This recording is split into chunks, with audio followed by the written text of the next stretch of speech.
Before practicing metta meditation or vipassana meditation, as a preliminary part, yogis have to practice sakor.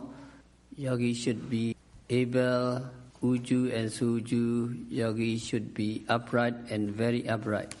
Suvacho, yogis should be obedient, muddu and natimani. Yogis should be gentle. Yogi should not be conceited. Santosako, yogi should be contented. To be contented means yogi should be satisfied with what is available. Number 2, yogi should be satisfied with what can be obtained within one's own ability. Number 3, yogi should be satisfied with what is suitable or proper. So there are 3 kinds of contentment. If it is multiplied with 4 kinds of requisites for a monk, it will come to 12. So practitioner should be contented in the light of these 12 qualities of contentment. So we have to be trained to be contented. If not contented, when desire for an object develops into an intense craving, the person have to suffer. So when beings are young, children begin to love their parents, relatives and friends, etc. As they grow older, they develop fondness and affection for playmates and friends. As they are being led by basic interest, they become thirstier and thirstier for love, as if they had drunk salty water. Then they drink salty water again and again and become more and more thirsty. So being not contented, become thirsty for sensual object, they indulge in it as they are unable to see the impending sufferings. They swirl about in the sea of love. So being not contented, nurture love and craving, then suffering is going on and on. This is an ancient poem. It mentions love. The more they love, the more they are insatiated.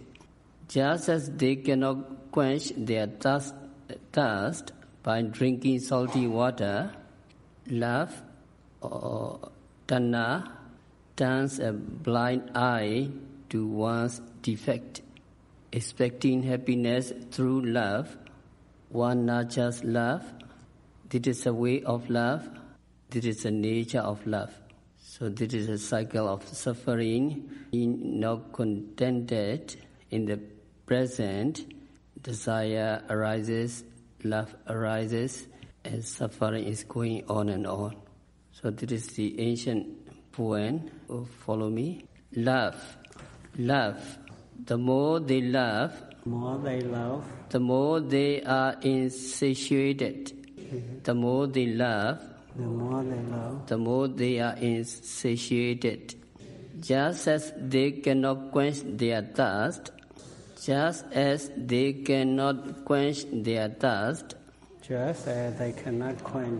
by drinking salty water.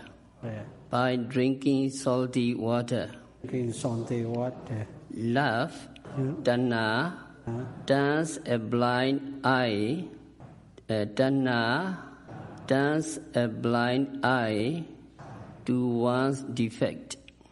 Expecting happiness through love, one nurtures love. This is the way of love. This is the nature of love. So we love and love and love, and we desire because we are not contented in the present. So suffering is going on and on and on. So yogi come here and yogi are training to be contented. Yogi should be contented with whatever is available for their daily consumption of food.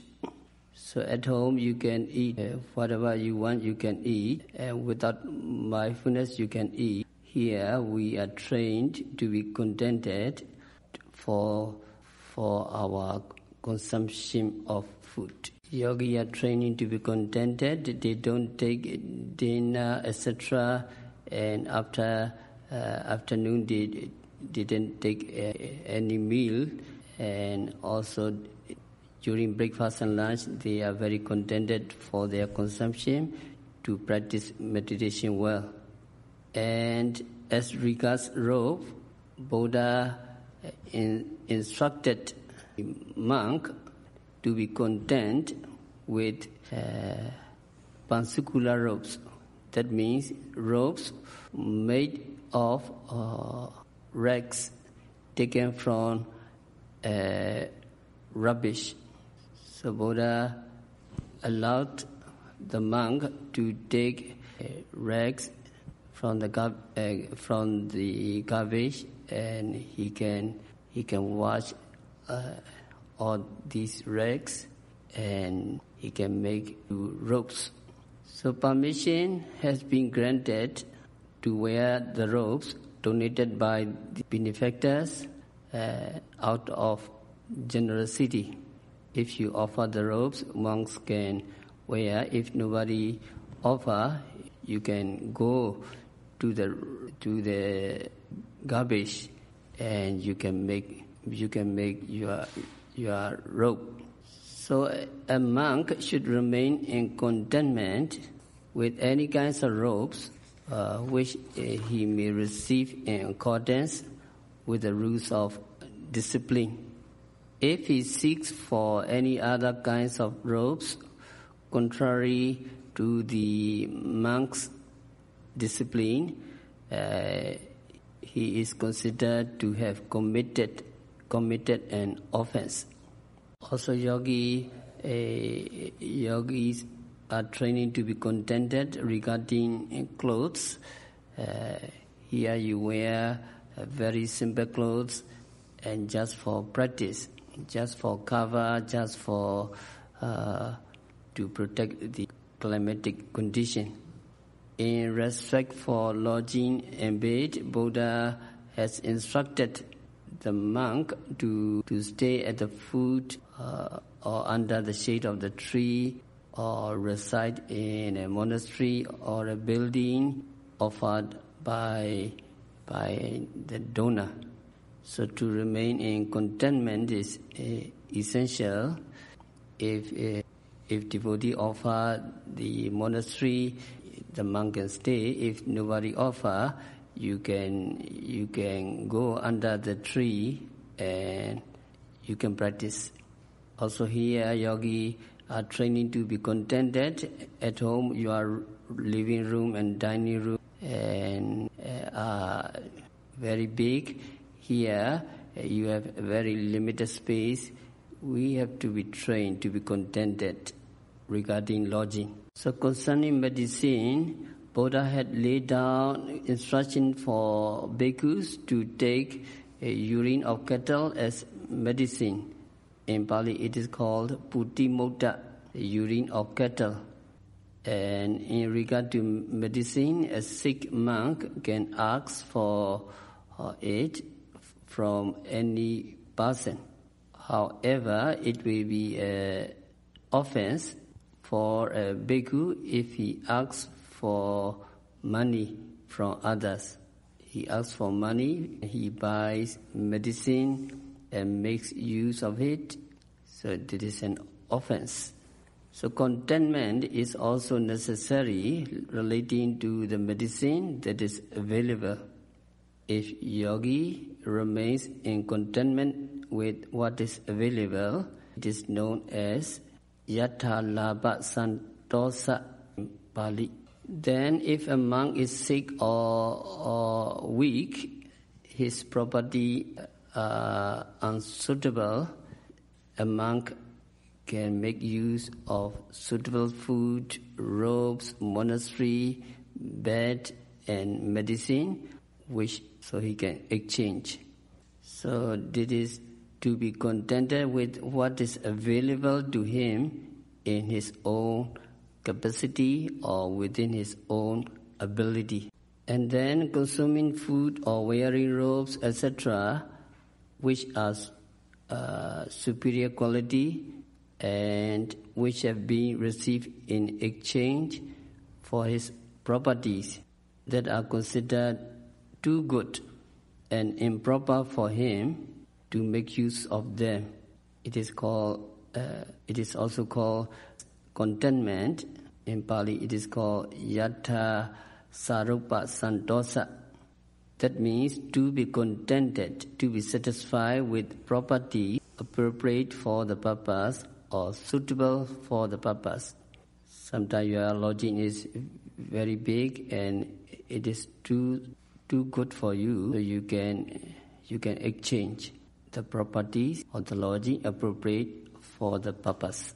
So if we are not contented, there will arise sensual desire for that object, and that desire will develop into an intense craving. Then the person becomes desperate and he will suffer because he tried to get the properties by fair means or foul. So nowadays, theft, robberies, frauds, murders, and so forth, all these cases stem from discontentment. So some crimes are rooted in sensual upadana, sensual clinging, and it is also based on uncontentment. People commit crimes not only because of their unwholesome desire, but also because of their blind attachment to wives, husbands, etc. All the crimes are based on discontentment. Long ago, in Vinares, in India, there was a poor man. He had a wife, and that poor man and wife had only a suit of thick clothes. So it was a Lenten festival. They wanted to go to that festival. So the poor man washed a suit of thick clothes to wear in the festival. But his wife disliked the white clothes, craved for a garment of pink color. She was not contented with the white color clothes. So the man tried to persuade her to wear the white clothes. He was not contented. She rejected. So all his efforts to reason with her become useless. So the man had to steal the flour that was to be used for dyeing his wife's garment. So he decided to get the flour for dyeing. So at midnight, to steal the flour to be used for dyeing his wife's garment, that man sneaked into the royal garden. Then he was caught by the hands of the guards. He fell into the hands of the guards, and the guards took him to the king. And the king ordered the poor man who stole the flowers of the garden to be impaled.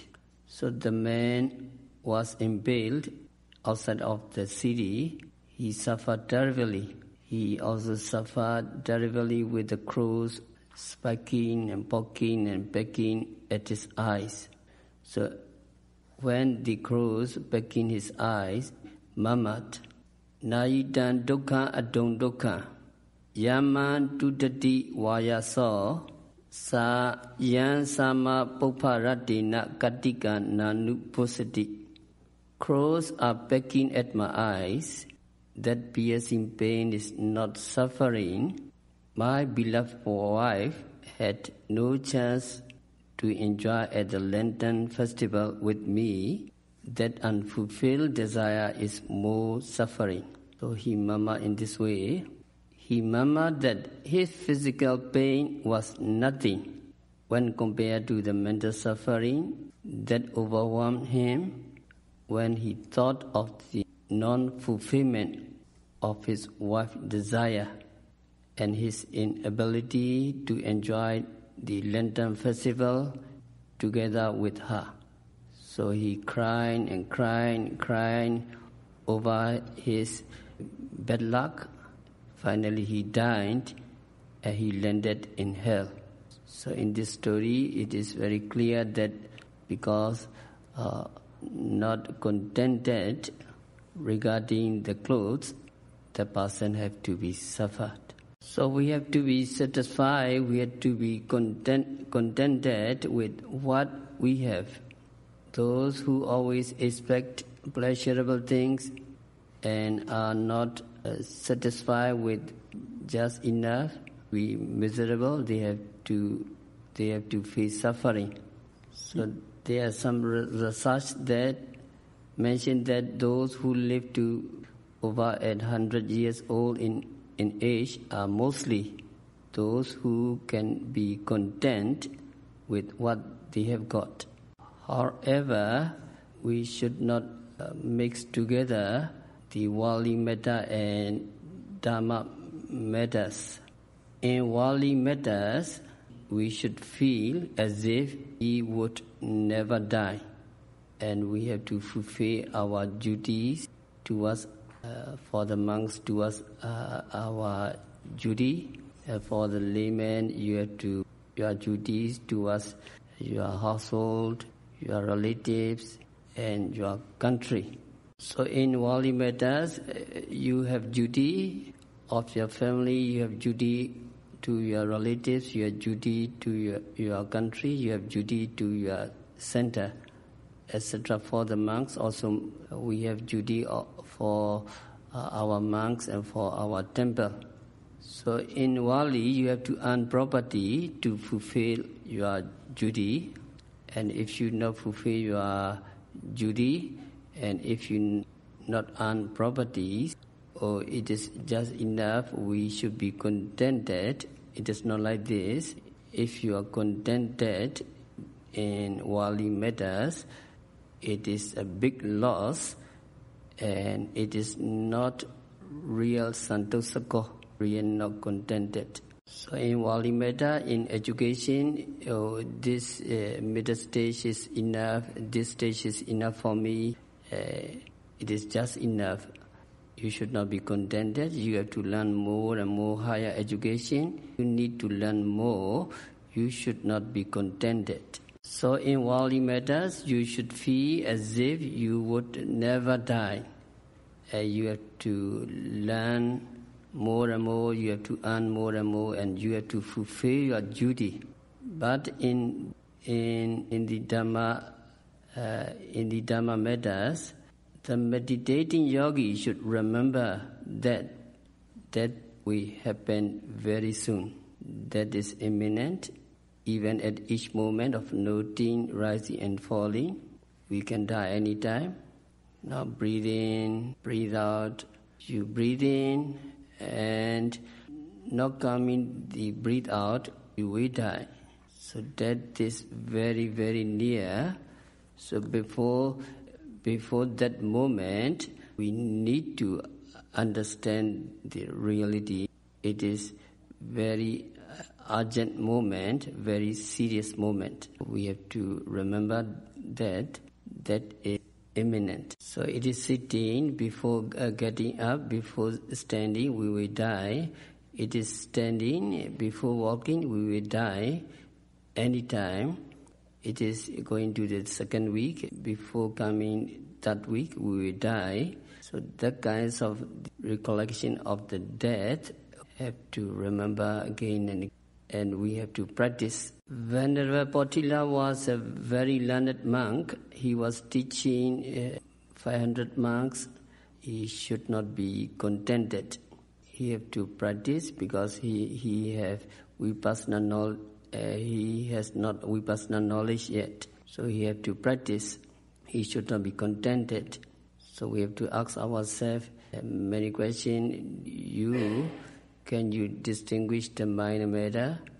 That knowledge can you gain? So if that knowledge we cannot gain yet, we should not be contented to understand or to distinguish the mind and matter, to discover mind and matter.